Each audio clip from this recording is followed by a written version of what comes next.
आज की क्लास में हम पढ़ेंगे सूचकांक।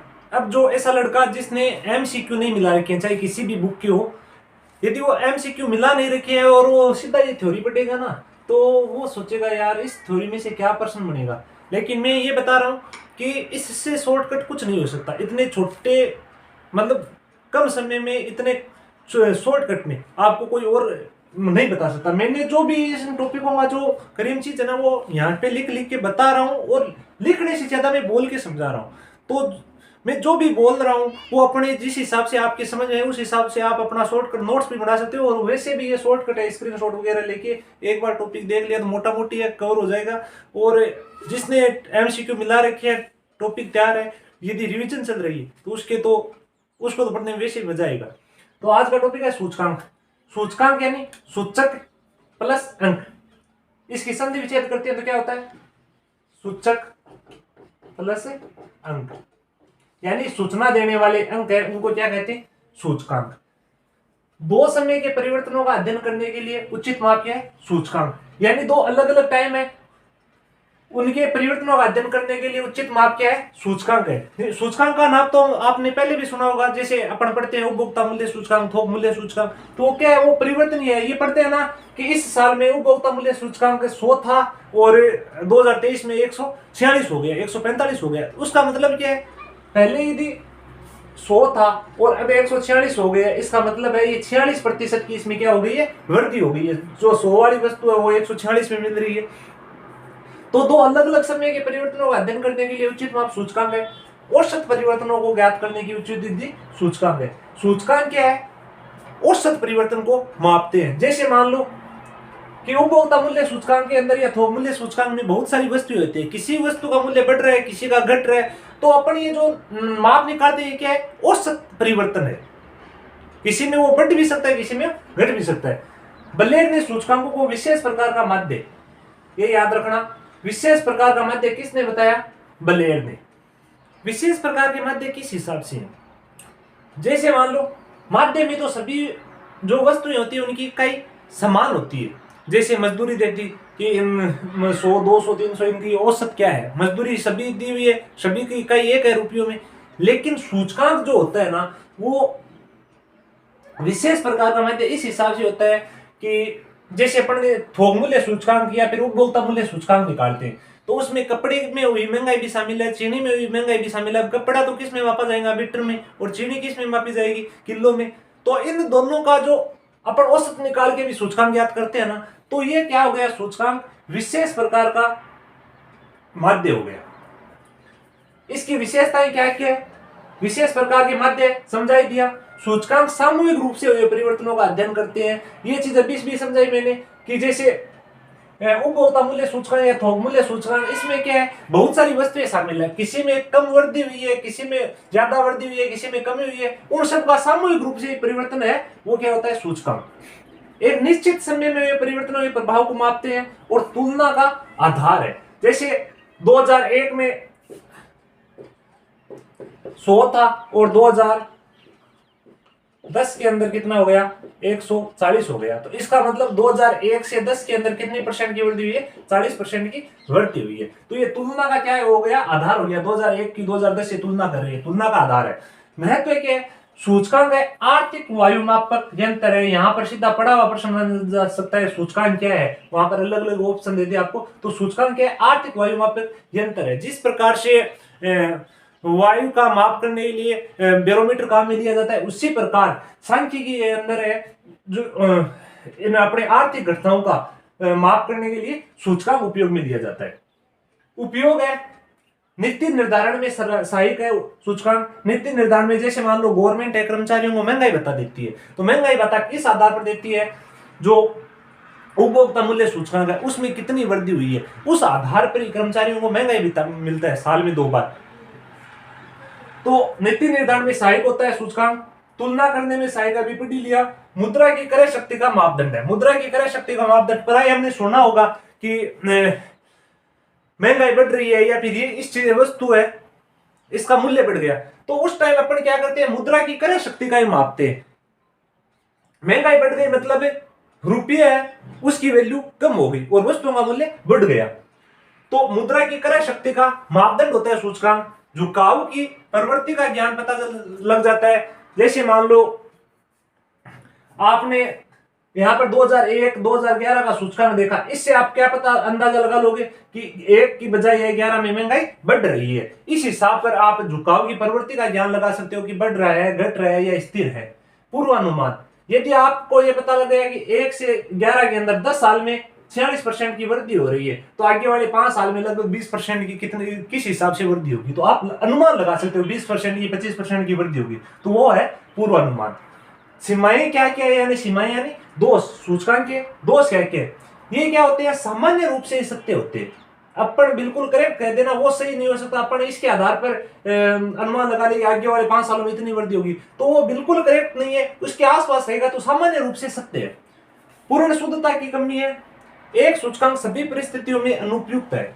यदि एक सूचकांक अपन विशेष उद्देश्य के लिए बनाए जाते हैं, जैसे मान लो कि उपभोक्ता मूल्य सूचकांक है, महंगाई बता देने के लिए निकाल लिया, अब उसका अपन कहीं और प्रयोग करना चाहिए, तो उस विशेष उद्देश्य के लिए दूसरा कोई सूचकांक अपने को लेना पड़ेगा। जैसे अपन महंगाई के लिए थोक मूल्य सूचकांक लेते हैं, महंगाई के लिए उपभोक्ता मूल्य सूचकांक लेते हैं, लेकिन इनका अलग अलग प्रयोग है।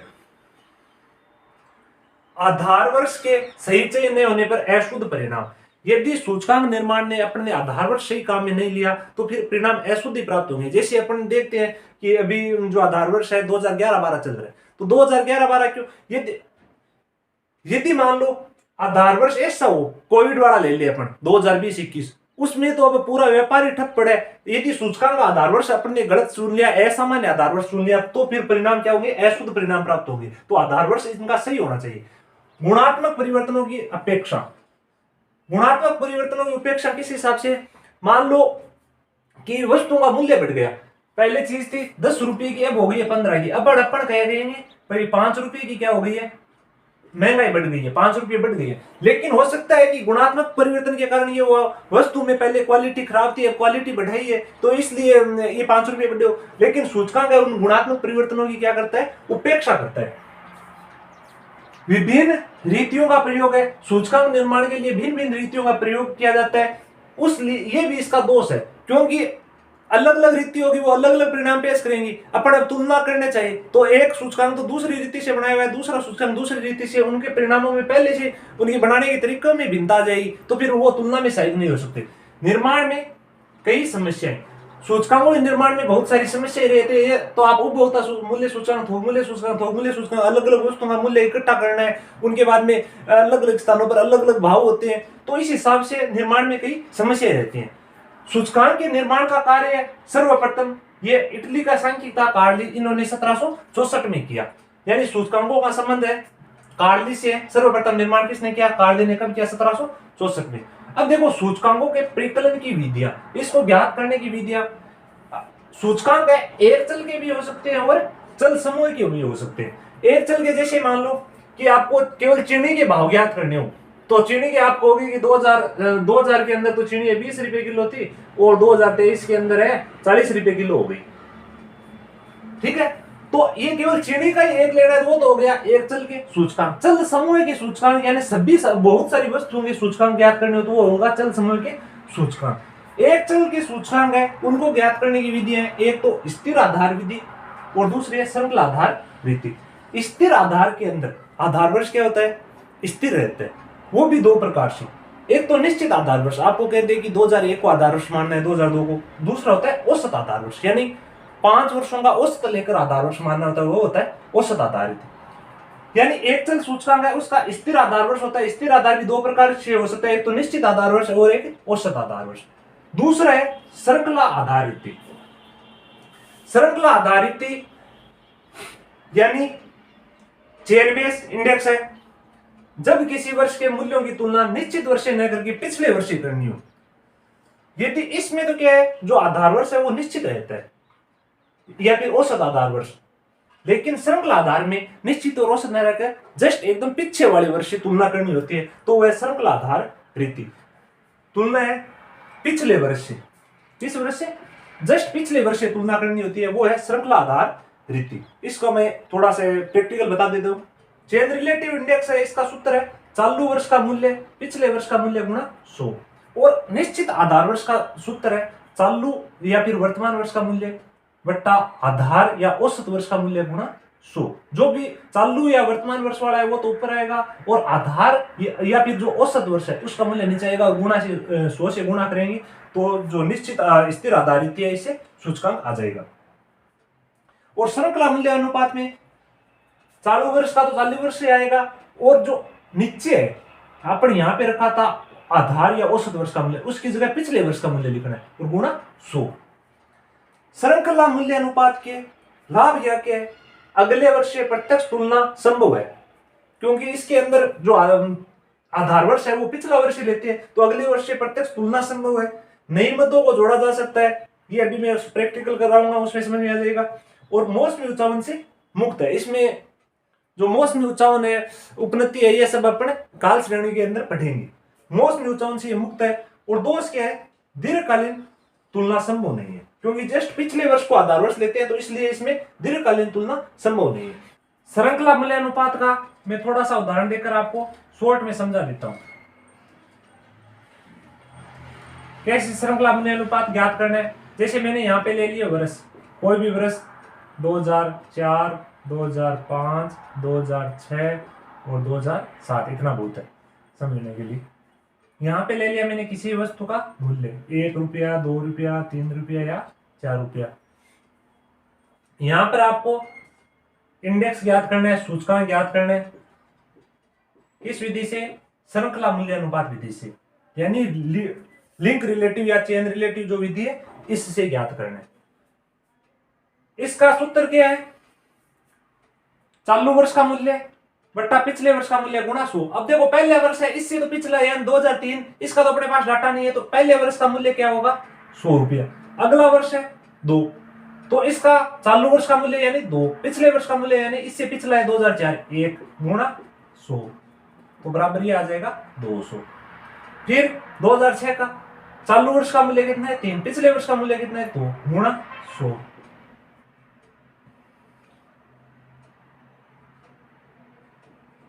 ये कितना आ जाएगा 150। फिर आगे वाला चालू वर्ष का मूल्य कितना है 4 बटा पिछले वर्ष का मूल्य कितना है 3 गुणा 100 बराबर कितना आ जाएगा 133.33। हो गया, ये निकाल दोगे सूचकांक 100, 200, 150, 133.33। इस हिसाब से अपन सूचकांक निकाल सकते हैं। ये कौन सा है, श्रृंखला मूल्य अनुपात विधि से। अब देखो अगले वर्ष से प्रत्यक्ष तुलना संभव है, हर एक वर्ष का अपन मूल्य निकाल रहे हैं तो प्रत्येक वर्ष से प्रत्यक्ष तुलना है संभव है।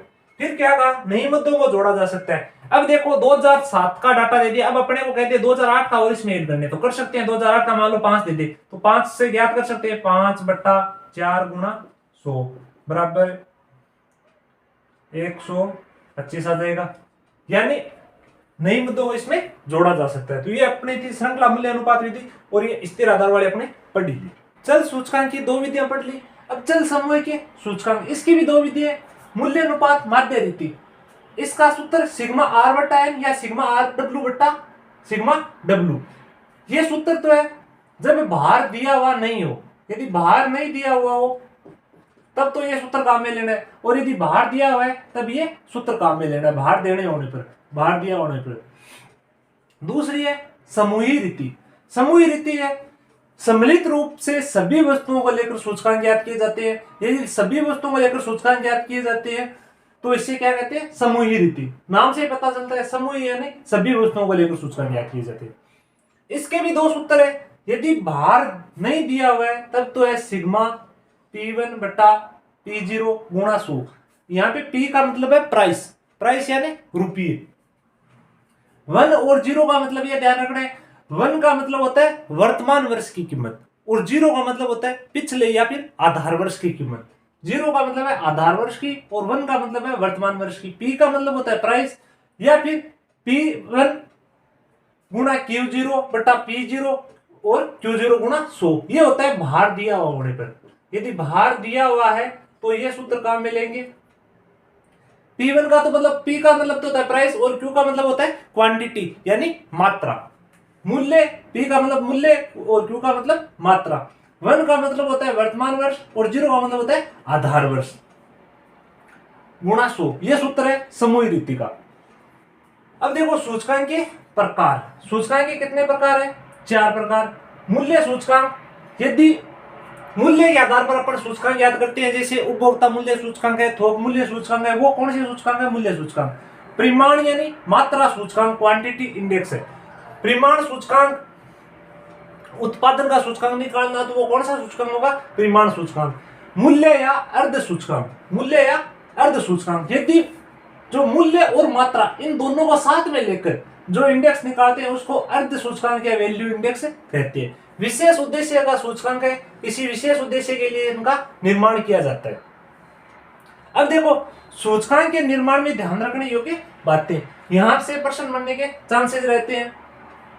तो एक तो सूचकांक के निर्माण में ये ध्यान रखना कि आधार वर्ष सामान्य हो।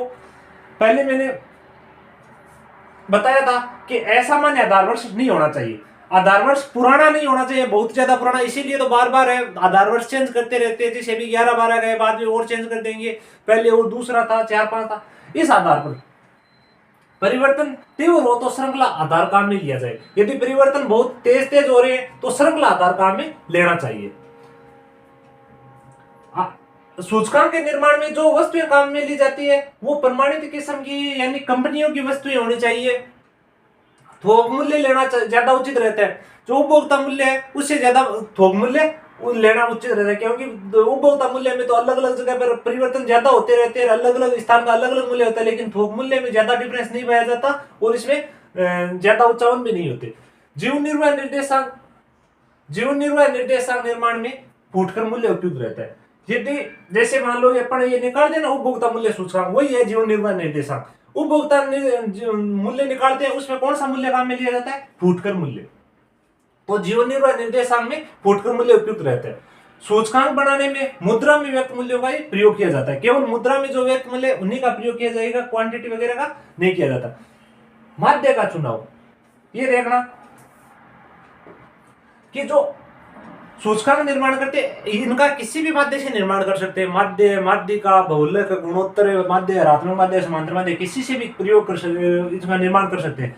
लेकिन यदि एक चल है उसमें तो किसी माध्य की आवश्यकता नहीं होती, अपन ने अभी निकाला था ना चल। यदि चल समूह है जो अपन पढ़ रहे, इसके अंदर किसी न किसी माध्य की आवश्यकता पड़ती है, तो इसके निर्माण में गुणोत्तर माध्य वह सबसे अच्छा रहता है। सबसे बेस्ट माध्य कौन सा है? गुणोत्तर माध्य। लेकिन प्रयोग कौन सा किया जाता है? प्रयोग किया जाता है समांतर माध्य, क्योंकि समांतर माध्य क्या होता है? सरल होता है, इसलिए पूरे विश्व में सबसे ज्यादा सूचकांक निर्माण में कौन सा माध्य काम में लिया जाता है? समांतर माध्य। और सूचकांक के निर्माण में सबसे बेस्ट माध्य कौन सा रहता है? गुणोत्तर माध्य। वस्तुओं के अनुसार उचित व तर्कसंगत भार दिए जाने चाहिए। जैसे आपको मान लो कि उपभोक्ता मूल्य सूचकांक निर्माण करना हो, अब अपन घर में क्या नमक भी काम में लेते हैं, चीनी भी काम में लेते हैं, अनाज भी काम में लेते हैं। अब आपने नमक को अधिक भार दे दिया और अपन गेहूं काम में लेते हैं या बाजरा काम में लेते हैं, उसको बहुत कम भार दिया, तो वो सूचकांक का निर्माण है वो बाद में अच्छा नहीं रहेगा। यानी उचित और तर्कसंगत भार दिया जाना चाहिए, क्योंकि अपनी आय का थोड़ा सा हिस्सा ही क्या है? नमक पर खर्च होता है, तो उसको उतना ही भार देना है। गेहूं पर ज्यादा खर्च होता है, उसको ज्यादा भार देना है। सामान्यतः परिवर्तनशील भारों का प्रयोग किया जाता है। अब देखो सूचकांक का निर्माण, सूचकांक का निर्माण एक तो सरल समूह विधि है और एक है भारित समूह विधि। सरल समूह विधि ज्यादा काम में नहीं ली जाती है, इसका अपन ने ये सूत्र देखा ना, ये है। और भारित समूह विधि, अपन को ये भारित समूह विधि है, यही पूरी पढ़नी है, इसी के प्रैक्टिकल सवाल करने हैं, यहीं से सब कुछ आएगा। तो भारित समूह विधि ज्ञात करने के अलग अलग विद्वानों ने बहुत सारे सूत्र दिए। अब इनके सूत्रों पे ये विचार होता रहता है कौन सा सूत्र अच्छा है, कौन सा सूत्र खराब है।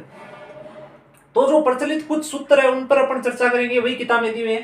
पहले है लेस्पियर है, इन्होंने जो भारित समूह विधि दी, इसके अंदर मतलब ये देखना है कि भार इन्होंने किस चीज का प्रयोग किया। P1 P0 है, ये तो प्राइस पड़ी है, ये तो एकदम सेम ही रहेगी हर एक के अंदर, इसमें तो कोई चेंज नहीं होना है। चेंज होना है वो क्यू के अंदर चेंज होना है।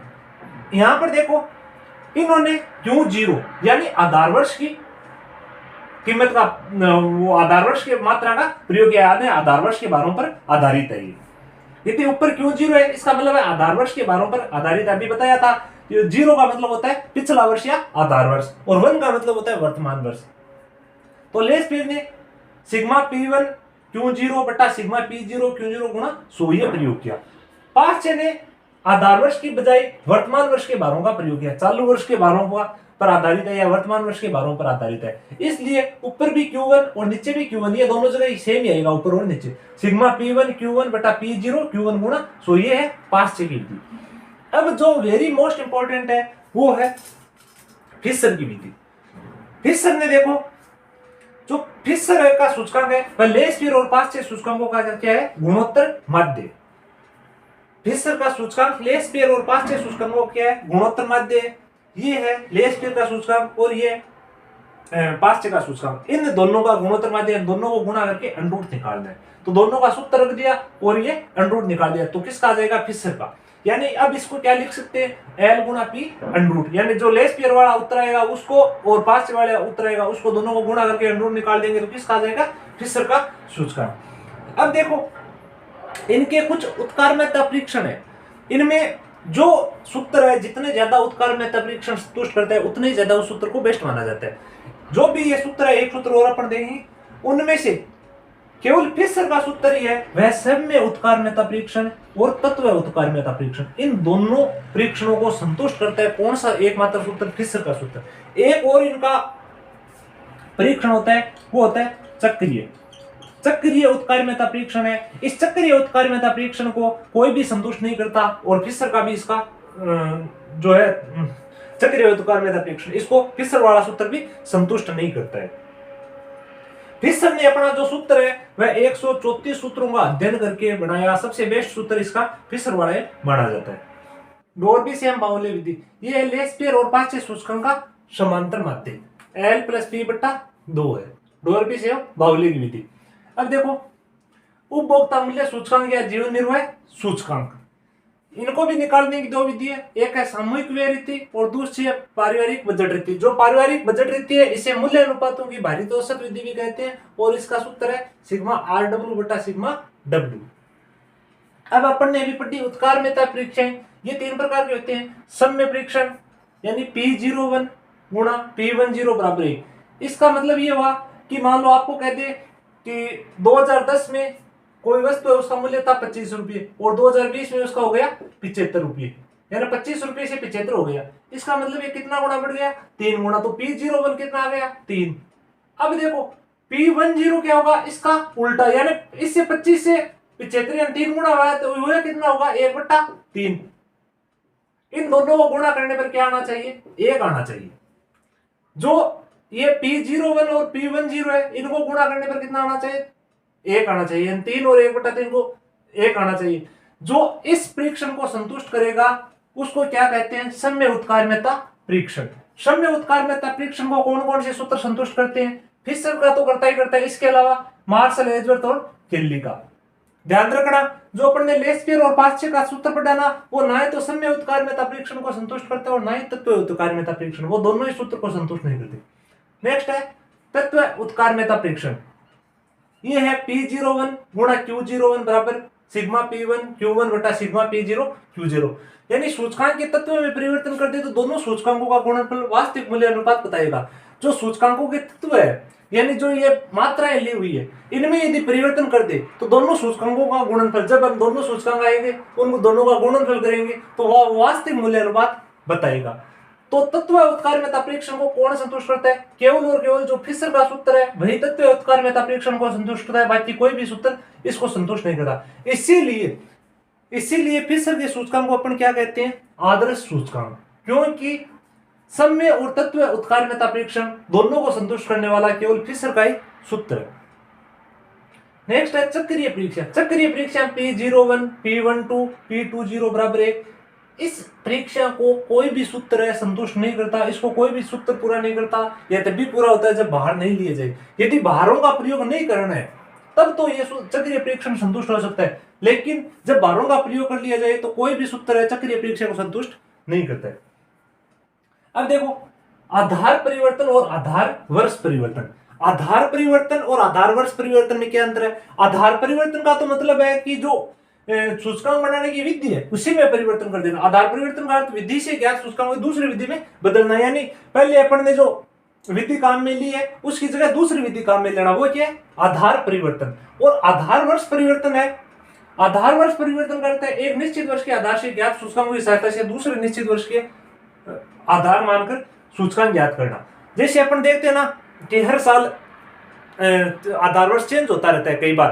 तो जैसे मान लो कि पहले आधार वर्ष था, जो आधार वर्ष होता है उसका सूचकांक क्या होता है? 100 होता है। जैसे मान लो पहले आधार वर्ष था 2000, तो 2000 का जो सूचकांक होगा वो क्या होगा? 100। अब फिर 2011 बना दिया अपन ने या 10 बना दिया। अब 2011 में अपन ने वस्तुओं का मूल्य निकाला तो वो आ गया 200। अब जो 200 था ना इसको तो मान लेंगे 100 और इसके आधार पर ये ज्ञात करेंगे, तो इसका ये आधा था तो अब ये 100 है तो इसका ये क्या रहे हो जाएगा 50। यानी आधार वर्ष का परिवर्तन मतलब है निश्चित वर्ष के आधार पर ज्ञात सूचकांकों की सहायता से दूसरे निश्चित वर्ष को आधार सूचकांक को आधार मानकर सूचकांक ज्ञात करना। पहले यदि 2000 था अब 2011 है तो इसके आधार पर पीछे वालों को भी कवर करना। ये यदि अब 2011 वाला 100 हो जाएगा तो पीछे वाले किस हिसाब से ज्ञात होंगे।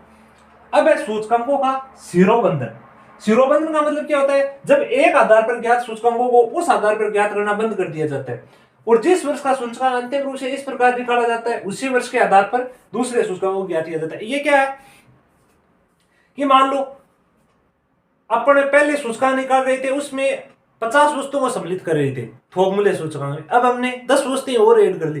अब 2023 के अंदर या फिर 2024 के अंदर अपनी 10 वस्तुएं और ऐड कर ली तो अपना क्या है जो सिस्टम है वो चेंज हो गया।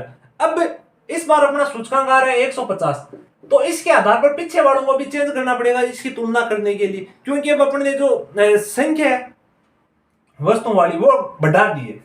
तो इस पर क्या होता है कि एक आधार पर अपने ज्ञात सूचकांक था उसका आधार उस आधार पर ज्ञात करना बंद कर दिया। अपन ने 50 वस्तुएं थी, 50 वस्तुओं के आधार पर ज्ञात करना बंद कर दिया और अब अपने कितनी वस्तुएं सम्मिलित की? 60 वस्तुएं। तो जिस वर्ष का सूचकांक अंतिम रूप से इस प्रकार निकाला गया, जैसे 2023 वाला अंतिम रूप से, अब आगे अपन 60 वस्तुओं के आधार पर निकालेंगे तो उसी वर्ष को आधार मानकर यानी 23 वाले को आधार मानकर बाकी 22 वाले 21 वाले 20 वाले बाकी सभी सूचकांक है उनको इस आधार पर ज्ञात करना क्या कहेगा?